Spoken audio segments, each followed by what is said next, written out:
el alto número de casos de intoxicación que se están presentando en Bogotá, pero también en el resto de Colombia. Más de 20 personas han muerto en este primer semestre de 2020 por ingerir metanol, alcohol antiséptico, la mayoría de ellos aquí en la capital del país, pero también por hacer cócteles de medicamentos para contrarrestar el COVID-19. ¿Qué está pasando? A esta hora de la mañana saludamos a Verónica Manosalva Jiménez, quien es la coordinadora del Servicio de Toxicología del Hospital San José. Doctora, qué gusto tenerla a esta hora de la mañana. Buenos días. Juan Diego, buenos días. ¿A qué se atribuye estos casos de intoxicación con metanol?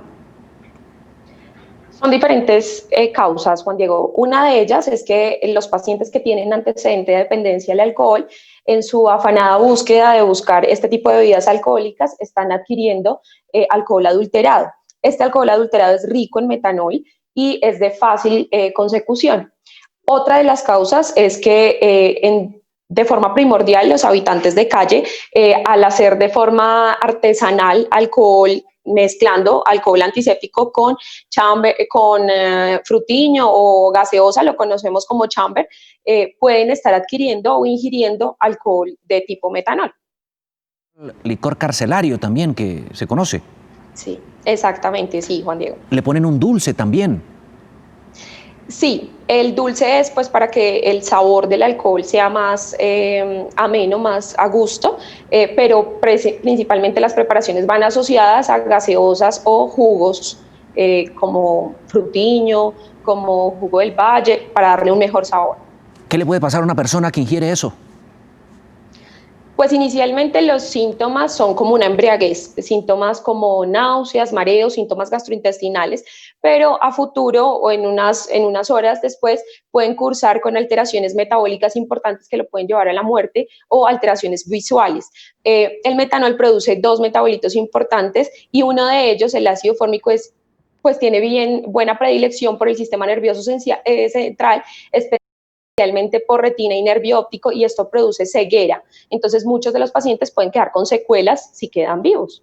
Si no mueren, quedan ciegos. Sí, exacto, Juan Diego. Muchas de las muertes que reportó Medicina Legal ayer son por alteraciones ácido-bases en el cuerpo secundarias a la intoxicación por metanol, pero otra de las secuelas puede ser a nivel visual, teniendo pérdida de la visión o ceguera. ¿Y se ha identificado qué personas consumieron este licor? ¿Se sabe? No, en su mayoría son habitantes de calle, pero recibimos en los servicios de urgencias pacientes con dependencia del alcohol previamente, que en su búsqueda desesperada ingieren este tipo de alcohol tóxico. También se han venido encendiendo las alarmas por el consumo de medicamentos, cócteles, para contrarrestar el COVID-19. Peligroso. Sí, Juan Diego.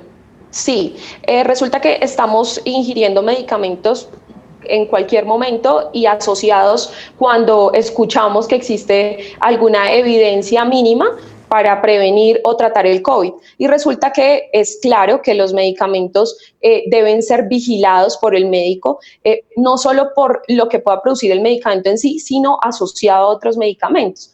Estos medicamentos pueden producir principalmente cardiotoxicidad, hepatotoxicidad, y estas son las causas de ingreso al servicio de urgencias. Estamos viendo mezclas de medicamentos homeopáticos también, y esto nos produce aún más riesgo porque la gente minimiza los efectos adversos de los medicamentos homeopáticos, y resulta que estos medicamentos también tienen reacciones adversas, también pueden producir interacciones medicamentosas. Entonces esto nos genera un problema más grande. Claro, ni homeopáticos ni de los farmacéuticos tradicionales.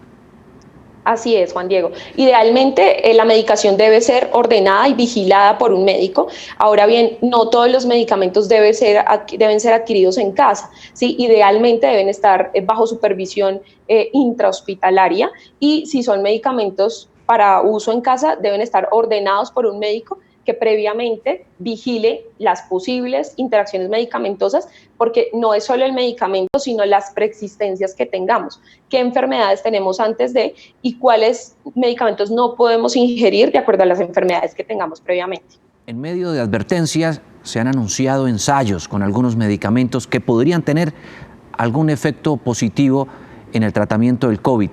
Por ejemplo, consumir cloroquina. ¿Eso es bueno o malo? ¿Qué se ha podido detectar? Juan Diego, la cloroquina es un antipalúdico que usamos también para el lupus eritematoso, pero no es un medicamento que tenga que ser administrado en casa sin supervisión médica. Es un medicamento que nos puede producir arritmias ventriculares. Hay una arritmia importante que se llama la torsión de puntas y esta nos puede llevar a la muerte. Entonces, la cloroquina debe ser estrictamente vigilada por un médico. Ivermectina. La ivermectina es un desparasitante que necesita una dosis individualizada. Eso quiere decir que la dosis que toma Juan Diego no es la misma a la que tomo yo.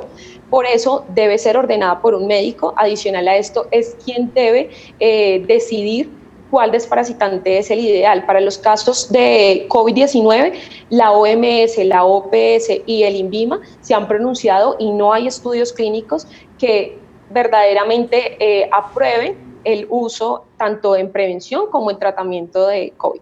Dexametasona.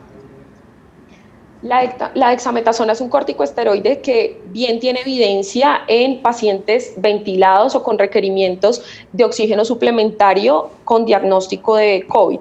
Sin embargo, la invitación es a que no usemos este tipo de medicamentos en casa porque, como les decía previamente, hay muchas interacciones medicamentosas, hay muchos riesgos de estar ingiriendo o administrándose esos medicamentos en casa que no son prevenibles por las personas sin el conocimiento del mismo. Entonces, siempre que sean bajo vigilancia médica.